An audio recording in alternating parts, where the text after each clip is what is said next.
بسم اللہ الرحمن الرحیم، السلام علیکم ورحمۃ اللہ وبرکاتہ۔ محترم سامعین، بہت سے ساتھیوں نے ہمیں اسلامی نظریاتی کونسل کے پیج پر لکھا ہوا وہ تحریر بھیجا ہے جس میں لکھا گیا ہے کہ انہوں نے وی پی این کو حرام قرار دیا ہے۔ محترم سامعین، یہ کل اسلامی نظریاتی کونسل کی طرف سے ایک تحریر جاری ہوا، وہ آپ لوگوں کے ساتھ شیئر کرتے ہیں۔ اس میں لکھا تھا اسلامی نظریاتی کونسل نے وی پی این کا استعمال غیر شرعی قرار دے دیا۔ چیئرمین اسلامی نظریاتی کونسل علامہ ڈاکٹر راغب حسین نعیمی نے وی پی این کا استعمال غیر شرعی قرار دیتے ہوئے کہا ہے کہ حکومت کو شرعی لحاظ سے اختیار ہے کہ وہ برائی تک رسائی کا سدباب کرے۔ ڈاکٹر راغب حسین نعیمی نے کہا کہ غیر اخلاقی اور توہین آمیز مواد تک رسائی کو روکنے یا محدود کرنے کے لیے اقدامات کرنا شریعت سے ہم آہنگ ہے۔ اسلامی نظریاتی کونسل نے وی پی این کے حوالے سے سفارشات پیش کی تھی جن پر عمل کیا گیا، جو حکومت کی جانب سے احسن اقدام ہے۔ محترم سامعین، یہ آپ کو وہ تحریر اور وہ خبر شیئر کرتا ہوں۔ پہلے چیئرمین اسلامی نظریاتی کونسل نے کہا کہ وی پی این کا استعمال اس نیت سے غیر قانونی مواد یا بلاک ویب سائٹ تک رسائی حاصل کی جائے شرعاً ناجائز ہے۔ حکومت کا فرض ہے کہ ایسے ذرائع کے استعمال پر پابندی عائد کرے جو معاشرتی اقدار اور قانون کی پاسداری کو متاثر کرتے ہیں۔ محترم سامعین، یہ پہلے آپ لوگوں کے ساتھ اسلامی نظریاتی کونسل کا وہ پورا جو تحریر ہے وہ شیئر کرتے ہیں، پھر اس کے ساتھ ساتھ لوگوں نے ہمیں جامعہ بنوریہ عالمیہ کا ایک فتویٰ بھی شیئر کیا، اس میں بھی وی پی این کا ذکر ہے اور اس نے بھی وی پی این کو ناجائز قرار دیا ہے، تو وہ فتویٰ بھی آپ لوگوں کے ساتھ شیئر کرتے ہیں اور اس کی حقیقت بھی آپ لوگوں کے ساتھ شیئر کرتے ہیں۔ لیکن پہلے اسلامی نظریاتی کونسل کے جو تحریر ہے آپ لوگ مکمل سنیں۔ آگے ڈاکٹر نعیمی نے کہا کہ وی پی این کا استعمال ممنوعہ ویب سائٹ تک رسائی حاصل کرنے کے لیے کیا جاتا ہے جو حکومت کی طرف سے بلاک ہے۔ وی پی این کے ذریعے آن لائن چوری بھی کی جاتی ہے اور چور کا سراغ بھی نہیں ملتا۔ وی پی این ایک تکنیکی ذریعہ ہے جس کے ذریعے صارفین اپنے اصل شناخت اور مقام کو خفیہ رکھ سکتے ہیں۔ انہوں نے مزید کہا کہ شریعت کے اصولوں کے مطابق کسی بھی عمل کے جواز یا عدم جواز کا دار و مدار اس کے مقصد اور طریقے پر ہے۔ وی پی این کا بلاک شدہ یا غیر قانونی مواد تک رسائی کے لیے استعمال کیا جانا اسلامی اور معاشرتی قانون کے خلاف ورزی ہے۔ چیئرمین اسلامی نظریاتی کونسل کے مطابق وی پی این کا استعمال گناہ پر معاونت کے زمرے میں آتا ہے جو شریعت میں ممنوع ہے۔ ہر مسلمان پر لازم ہے کہ وہ اپنے ملک کے آئین اور قانون کی پاسداری کرے بشرط یہ کہ وہ اسلامی اصولوں سے متصادم نہ ہو۔ حکومت وقت کی جانب سے معاشرتی فائدے کے پیش نظر بلاک شدہ ویب سائٹ تک رسائی اسلامی اخلاقیات کے خلاف ورزی ہے۔ ڈاکٹر محمد راغب حسین نعیمی نے شرعی بیان میں مزید کہا، اسلامی نظریاتی کونسل نے 3 مئی 2023 کے اجلاس میں سوشل میڈیا کے غلط استعمال کے حوالے سے سفارشات پیش کی تھی۔ سفارشات میں پی ٹی اے اور ایف آئی اے کو سوشل میڈیا ویب سائٹس کی رجسٹریشن کا عمل تیز کرنے کا کہا تھا۔ اسلامی نظریاتی کونسل میں وی پی این کو بند کرنے کے لیے بلا تاخیر اقدامات کی سفارش بھی کی گئی تھی۔ محترم سامعین، یہ تو وہ تحریر تھی جو اسلامی نظریاتی کونسل سے شائع ہوئی تھی۔ اب آپ لوگوں کے ساتھ جامعہ بنوریہ عالمیہ کا وہ فتویٰ شیئر کرتے ہیں جو لوگوں نے اس میں مزید رد و بدل کر کے، شاید حکومت کے لوگوں نے کیا ہے یا جس نے بھی کیا ہو، رد و بدل کر کے وہ سوشل میڈیا پر وائرل کر رہے ہیں۔ جو اصل فتویٰ ہے وہ آپ لوگوں کے ساتھ شیئر کرتے ہیں، جو آپ لوگ اسکرین پر بھی اس کو دیکھ سکتے ہیں۔ دارالفتہ جامعہ بنوریہ عالمیہ سے پوچھا گیا تھا سوال، مزید پیسے کمانے کے لیے اپنے یوٹیوب مونیٹائز چینل پر وی پی این لگا کر اشتہارات کھولنا کیا یہ جائز ہے؟ اور یوٹیوب کے مطابق اگر ان کو پتہ چلے تو وہ ایسی رقم کاٹ لیتے ہیں، لیکن بعض دفعہ پیسے مل جاتے ہیں، لیکن پھر بھی یوٹیوب سے ملنے والی ایسی رقم حلال ہے کیا؟ اور اگر حرام ہو لیکن پہلے پتہ نہ ہو تو ایسے کمائی ہوئے پیسے کہاں خرچ کریں؟ اور اگر کوئی چیز خرید لی ہو تو کیا کرے؟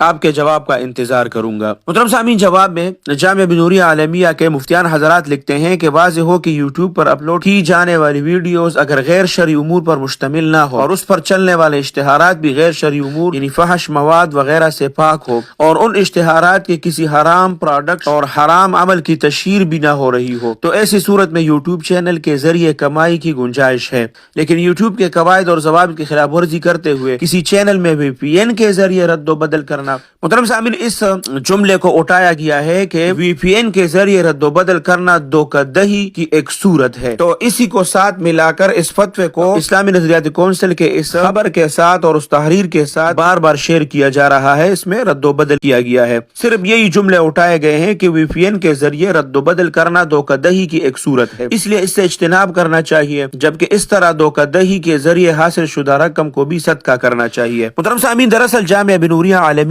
کا جو فتویٰ ہے یہ جب یوٹیوب وغیرہ پر اور ایسے سوشل میڈیا نیٹ ورک پر وی پی این لگا دیا جاتا ہے تو اس کا لوکیشن چینج ہو جاتا ہے۔ مثال کے طور پر اگر آپ کا لوکیشن پاکستان ہو تو اس پر پاکستانی ویوز زیادہ آئیں گے، پاکستانی ویوز زیادہ آنے کی وجہ سے آپ کی ارننگ کم ہوگی۔ لیکن جب آپ اس پر وی پی این کے ذریعے یو کے یا یو ایس اے وغیرہ یا یورپین ممالک جتنے بھی ہے اس کا ایڈریس لگاتے ہیں تو پھر وہاں کے ویوز ان پر زیادہ آتے ہیں، تو وہاں کے اشتہارات چلتے ہیں، جس کی وجہ سے آپ کی ارننگ زیادہ ہوتی ہے۔ یہ دراصل سوال اس بارے میں ہے، اس بارے میں نہیں ہے کہ وی پی این کا استعمال جائز یا ناجائز ہے، اس کے بارے میں جامعہ بنوریہ عالمیہ کا کوئی ایسا فتویٰ نہیں ہے۔ جو اسلامی نظریاتی کونسل نے اس کو حرام قرار دیا ہے، حرام کا قاعدہ کیا ہوتا ہے؟ جیسے کہ ہم اور آپ لوگ اس زمانے میں نشہ آور چیزوں کو دیکھتے ہیں، جیسے کہ چرس ہو گئے، ہیروئن اور آئس وغیرہ کا نشہ لوگ کرتے ہیں، تو اس کی حرمت یاد رکھو یہ منسوسی نہیں ہے، پھر بھی علماء کرام ان پر حرام ہونے کا فتویٰ لگاتے ہیں۔ یہ قیاسی ہے یہ ساری چیزیں، کیونکہ قرآن اور حدیث میں صرف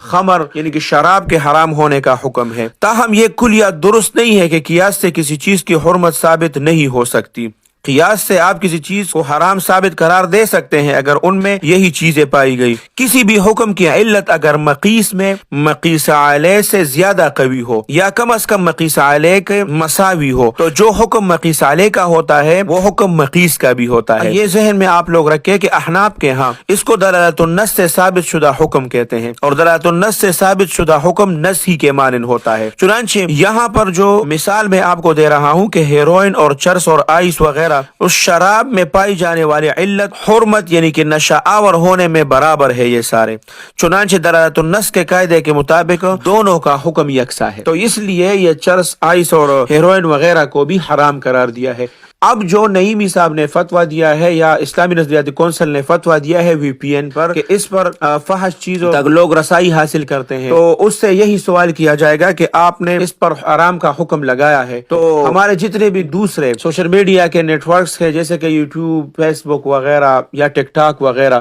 تو اس پر بھی تو فحاشی پھیلائی جاتی ہے، اور اس پر کتنی فحاشی ہوتی ہے۔ تو اگر آپ کو حکم لگانا ہے وی پی این پر کہ ایسے فحش ویب سائٹ تک لوگ پہنچتے ہیں، تو پھر تو ان چیزوں پر بھی آپ کو حکم لگانا چاہیے، اور اس کے بارے میں بھی آپ کو فتویٰ دینا چاہیے کہ یہ ساری چیزیں بھی حرام ہیں، کیونکہ آپ نے فحش کا لفظ استعمال کیا ہے تو اس پر بھی فحاشی، ٹک ٹاک پر اور سوشل میڈیا نیٹ ورک پر کتنی فحاشی پھیلائی جاتی ہے۔ لیکن اگر آپ اس کو صرف اپنے سیاسی فائدے کے لیے استعمال کرتے ہیں اور اس پر شریعت کا حکم لگاتے ہیں تو یہ بالکل بھی درست نہیں ہے، پھر تو وہی حکم ان تمام سوشل میڈیا نیٹ ورکس پر ہونا چاہیے، چاہے وہ ٹک ٹاک ہو، چاہے وہ فیس بک ہو، چاہے وہ یوٹیوب ہو، جو بھی ہو، کیونکہ اس میں گانے آتے ہیں، ناچ گانا آتا ہے، یہ ساری چیزیں حرام ہوتی ہے یوٹیوب پہ اور فیس بک پر اور ٹک ٹاک پر، یہ سب کچھ ہوتا ہے، تو پھر تو وہی حکم اس پہ بھی لگنا چاہیے۔ ہمارا آپ لوگوں کے سامنے مسئلہ رکھنا تھا، ہم نے آپ لوگوں کے سامنے اسلامی نظریاتی کونسل کی جو تحریر تھی وہ بھی سامنے رکھ دی، اور اس کے ساتھ جو لوگ جامعہ بنوریہ عالمیہ کا جو فتویٰ اس میں رد و بدل کر کے لوگ ان کے ساتھ شیئر کرتے ہیں تائید کے لیے، تو اس کی اصل صورت بھی آپ لوگوں کو اسکرین پر بھی دکھا دی اور آپ لوگوں کو پڑھ کر بھی سنایا۔ وی پی این کو حرام کرنے کا اس میں کوئی ذکر نہیں ہے، وہ صرف یوٹیوب کے بارے میں پوچھا گیا تھا اور اس کے ایڈریس کو تبدیل کرنے کی وجہ سے انہوں نے اس طرح بتایا تھا کہ وی پی این کے ذریعے رد و بدل کرنا دھوکہ دہی کی ایک صورت ہے۔ تو جامعہ بنوریہ عالمیہ کے فتوے کا اسلامی نظریاتی کونسل کے تحریر کے ساتھ کوئی تعلق نہیں ہے۔ اللہ سبحانہ و تعالی آپ سب کو اپنے حفظ اور امان میں رکھے، اپنے خصوصی دعاؤں میں یاد رکھے۔ السلام علیکم ورحمۃ اللہ وبرکاتہ۔ جاء الحق وزهق الباطل إن الباطل كان زهوقا۔